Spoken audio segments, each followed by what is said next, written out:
mentioned that statement from the Qatari government confirming the truce deal. This is what it had to say. The humanitarian pause will also allow the entry of a larger number of humanitarian aid convoys, including fuel for humanitarian needs. Qatar reaffirmed its commitment to ongoing efforts to de-escalate tensions, stop the bloodshed and protect civilians. It also said it appreciates the efforts of Egypt and the United States in reaching this agreement. Let's go to Al Jazeera's John Hendren to get the view from the States. He's live in Washington, D.C. John, so as we've been reporting, the Israeli cabinet finally approving this deal. Presumably, this now takes some pressure off the Biden administration. The U.S. has a lot riding on this deal, doesn't it? That's right. Biden's polls have been plunging in the U.S. Americans are not happy with how he's been dealing with this situation, although initially they were very favorable to a pro-Israeli response. That has changed over time, as have U.S. demographics. There is a larger Arab American population, a larger Muslim American population, and there have been major protests throughout the U.S. So the Biden administration has been saying that they improved the deal here. We had a thank you from Israeli Prime Minister Benjamin Netanyahu to the White House administration, saying that they actually made things better. And the White House has a direct interest here. Among those 50 or so captives to be released over the 4 days, there are 3 Americans, and one of them is a 3-year-old who has a birthday on Friday. So the Americans have been working very aggressively to try to get this deal through. And for Biden, it matters because his poll numbers have been falling among Arab Americans, among liberal Americans, among a great number of Americans. And that's important because he was only leading his presumed opposition leader, that is Donald Trump, the former president, a Republican, by a couple of percentage points. And that number has gone upside down. So Biden has been behind. Not that that's the only important thing going on here, but it has affected the 2024 presidential campaign. The White House says that is not what is driving them, but they say that they have aggressively tried to pursue the release of hostages. Mind you, this is only women and children that we are talking about. And according to Axios, the website, we have the American Secretary of State, Anthony Blinken, who is going to go back to the region for a 4th time, sometime between Thursday, the Thanksgiving holiday, and Tuesday, which is a NATO meeting. And he's going to try to increase the number of captives who are released here. But the U.S. has been very happy that this is happening, and they're particularly happy with the pause in hostilities that Israel has agreed to. Right, John. And we're just hearing on the news wires, President Biden saying the deal should bring home additional American hostages. I understand you've been talking to a senior U.S. official, and he's been telling you what the U.S.'s involvement has been in these negotiations.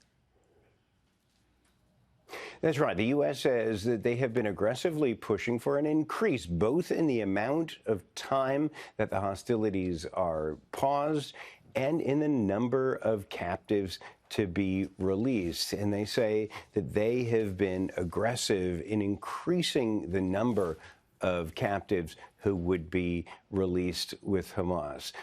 Also, the U.S. has apparently given a list of places to avoid, humanitarian sites for Israel. Among those were the Al-Shifa hospital. And Israel has apparently chosen to ignore that, saying that they believe that there is Hamas activity, some kind of Hamas compound beneath that complex. But the U.S. has been pretty aggressive in pushing forward a number of sites that they say should not be attacked. But we are told that they have not presented it in such a way that this is a no-target list. This is just a series of suggestions by the U.S., and by all accounts, Israel has decided that it will choose its own targets. OK, thank you for that. Al Jazeera's John Hendren there for us in Washington, D.C. Let's speak to Dov Waxman. He's a professor of Israel Studies and Political Science at UCLA. He joins us live from Los Angeles. Thank you for your time. So more details now emerging off this deal. What is your reaction to what we've heard so far? Well, I'm very happy to hear this news. I think this is really the first piece of good news we've had in 6 weeks of heartbreaking tragedy. So it will save lives. It will save Palestinian lives. It will save, quite likely, the lives of Israeli hostages as well. It will allow for more humanitarian aid to reach Palestinian civilians in Gaza, which is desperately needed. And it will also allow for the release of Palestinian children from Israeli prisons, which I also welcome. What do you make of the US's involvement throughout this entire saga, and particularly through these negotiations? I mean, Netanyahu, before he went into the cabinet, thanked President Biden for making the deal sweeter for the Israelis. How significant do you think that is? Well, it does seem that, I mean, it's hard to know because obviously people have been pointing out that there was potentially a deal on the table before now, which Israel didn't accept. So I think it serves Netanyahu's interest to make clear that he kind of got the best deal possible, and also to thank President Biden. Politically, that's helpful, given the fact that I think the president is under growing pressure for his support for Israel. And so Netanyahu is in some sense trying to repay some of the favor that President Biden has shown him over these last many weeks now. The Israelis have made clear that the fighting will resume. What do you think a pause will mean in terms of the tempo of Israel's military operations?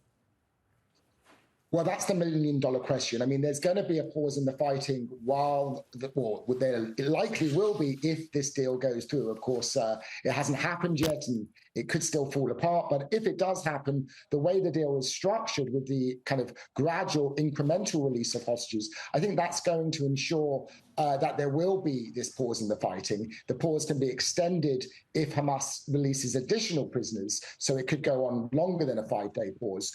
And I think there's going to be growing international pressure on Israel to extend it into a permanent ceasefire. Prime Minister Netanyahu has made it very clear that he objects to that and that he will press on with Israel's military campaign after this pause ends. But there's certainly going to be more pressure on the Biden administration and on the Israeli government to extend this and to bring all the hostages home. Well, Netanyahu also faces domestic pressure, doesn't he? I mean, a pause in the fighting, how's that going to change the political dynamic for Netanyahu? Well, on the one hand, this deal alleviates some of the domestic pressure he's been facing from the families of the hostages. And he's been under really growing pressure to bring at least some of those hostages home. So it eases some of that domestic pressure. But the Israeli public still overwhelmingly demand Hamas to be defeated and really eradicated in the Gaza Strip. And I think Prime Minister Netanyahu really has no choice but to heed to that demand. And I think it's very likely, therefore, that Israel will resume its war after this war ends, because that's what the Israeli public is demanding.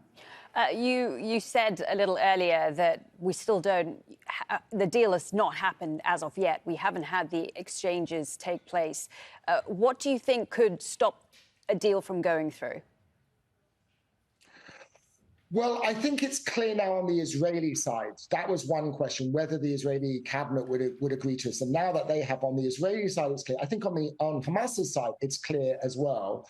But until it actually happens, I mean, we've seen other kinds of truces between Israel and Hamas fall apart. Things can happen on the ground. So I think, it's wise to be cautious until we see those hostages start to be released. And we also need to make it clear that the Israelis actually are going to cease all of their military activity in the Gaza Strip. They're not going to withdraw their soldiers from the Gaza Strip, but they are promising to cease military activity. And that is also a challenge, given the fact that in addition to Hamas, there's also other groups like Palestinian Islamic Jihad that hold hostages, as well as some others And so, there's other groups that could scuttle this agreement if they want to. But I think it's very likely to go forward at this point. OK, good to speak to you and get your perspective. Dov Waxman, Professor of Israel Studies and Political Science at UCLA.